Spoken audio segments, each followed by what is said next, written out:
ஹாய்ங்க. இன்றைக்கி எக்ஸ்ட்ராவாக சப்பாத்தி இருந்தது. ஒரு டிஷ் பண்ணலான்டான்னு பண்ணேன்.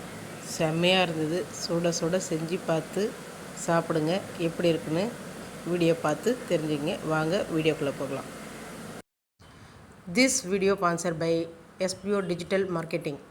எஸ்பிஓ டிஜிட்டல் மார்க்கெட்டிங் இந்த வேலை வீட்டில் இருந்தே பண்ணுற மாதிரி பார்ட் டைமாகவும் பண்ணலாம். அதே மாதிரி ஸ்டூடெண்ட்டு, ஹவுஸ் ஒய்ஃபு, வேலை தேடுறவங்க, அதே போல் மொபைலில் ஒர்க் பண்ணுற மாதிரி தான். நமக்கு சோஷியல் மீடியா பற்றியும் கொஞ்சம் தெரிஞ்சிருக்கணும். ஓகேங்களா? எந்த டைம்லனாலும் நீங்கள் ஒர்க் பண்ணலாம். அப்படி உங்களுக்கு விருப்பம் இருந்தால் இந்த நம்பருக்கு கான்டாக்ட் பண்ணுங்கள் வாட்ஸ்அப்பில்.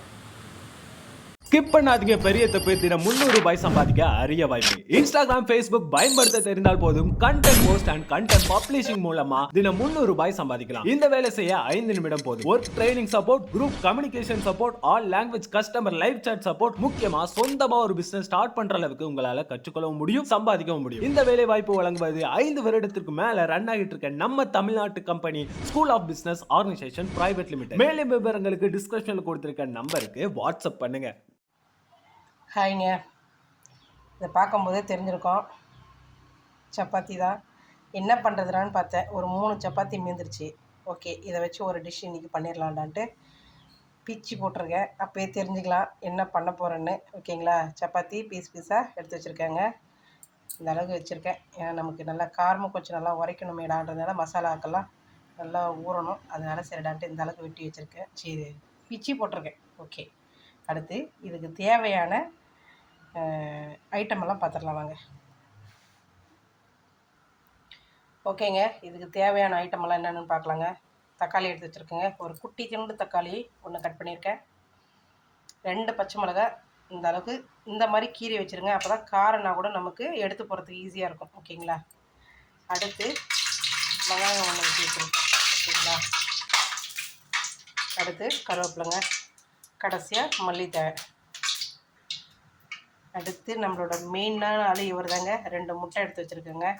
இவங்களை வச்சு தான் இன்றைக்கி பெரிய ஒரு வேலையை பண்ண போகிறோம். வாங்க பார்ப்போம். ஓகேங்க, தாளிக்கிறதுக்கு தேவையான அளவுக்கு எண்ணெய் ஊற்றியாச்சு. இப்போ கொஞ்சம் போல் பெருஞ்சீரகம் எடுத்துக்கலாங்க. அவங்க பொரிஞ்சதும் கீழே வச்ச பச்சை மிளகாய் போட்டுக்கலாங்க. அடுத்து கருவேப்பிலை போட்டுக்கலாங்க. எல்லாம் எண்ணெயிலே வதக்கிக்கோங்க. அதுக்கடுத்து வெட்டி வச்ச வெங்காயத்தை சேர்த்துக்கலாங்க. நல்லா எண்ணெயில் வதக்கிக்கோங்க. வதங்கினதுக்கு அடுத்து நம்ம தக்காளி சேர்த்துக்கலாங்க. ஓகேங்க, வெங்காயம் வதங்கிடுச்சு. அடுத்து தக்காளி சேர்த்துக்கலாங்க. ஓகேங்க, அடுத்து கொஞ்சம் உப்பு சேர்த்துக்கலாங்க. ஏன்னா அப்போ தான் தக்காளி வெங்காயமெல்லாம் சீக்கிரம் வதங்குங்க. ஓகேங்க, அடுத்து இஞ்சி பூண்டு சேர்த்துக்கலாங்க. நல்லா எண்ணெயிலே வதக்கி விடுங்க. அடுத்து மஞ்சப்பொடி கொஞ்சம் போட்டுக்கோங்க. அடுத்து இந்த அளவுக்கு மிளகாத்தூள் போட்டுக்கோங்க. நல்லா கிளறி விடுங்க. ரொம்ப தண்ணி ஊற்றாதீங்க, கொஞ்சம் போல் தண்ணி விடுங்க. ஓகேங்க, மசாலாவை போட்டாச்சு. லைட்டாக தான் தண்ணி ஊற்றிருக்காங்க. ஓகேங்களா? இது லைட்டாக கொஞ்ச நேரம் கொதிக்கிட்டணும். ஒரே ஒரு நிமிஷம் வைங்களேன் சிம்லேயே. ஓகேங்க, நல்லா சொல்லிடுச்சு. இப்போ அடுத்து நம்ம முட்டையை உடச்சி ஊற்றிக்கலாங்க.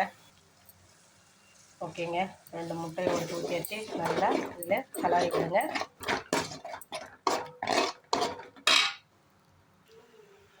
அடுத்து கொஞ்சம் போல் ஒரு 1/4 டீஸ்பூனுக்கு பெப்பர் பொடி போட்டுக்கலாங்க. நல்லா கலந்து விட்டுருங்க. கலந்து விட்டதுக்கப்புறமா நம்ம பிச்சு போட்ட கீரை சப்பாத்தி எடுத்து போட்டுடலாங்க. ஓகேங்க, இந்த ஸ்டேஜில் நம்ம சப்பாத்தியை போட்டுக்கலாங்க. ஓகேங்க, ரெடி ஆயிடுச்சு. கடைசியாக மல்லித்தழையை தூவி நல்லா கிளறி விட்டுருங்க. என்னோடய ஸ்டைலில் மீந்த சப்பாத்தி வச்சு ஒரு டிஷ் பண்ணியிருக்கேன். இதுக்கு பேர் என்ன வைக்கலாம்னு நீங்களே சொல்லுங்கள்.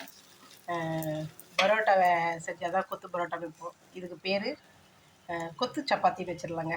ஓகேங்க, என்னோடய வீடியோ பிடிச்சிருந்தா லைக் பண்ணுங்கள், ஷேர் பண்ணுங்கள், கமெண்ட் பண்ணுங்கள். மறக்காமல் என்னோடய சேனலை சப்ஸ்கிரைப் பண்ணுங்கள். மறக்காமல் பெல் ஐக்கானை தட்டுங்க. அப்போ தான் என்னோடய வீடியோ அடுத்தடுத்து நோட்டிஃபிகேஷனாக உங்களுக்கு வரும். ஓகே ஃப்ரெண்ட்ஸ், நெக்ஸ்ட் வீடியோவில் பார்ப்போம். தேங்க்யூ.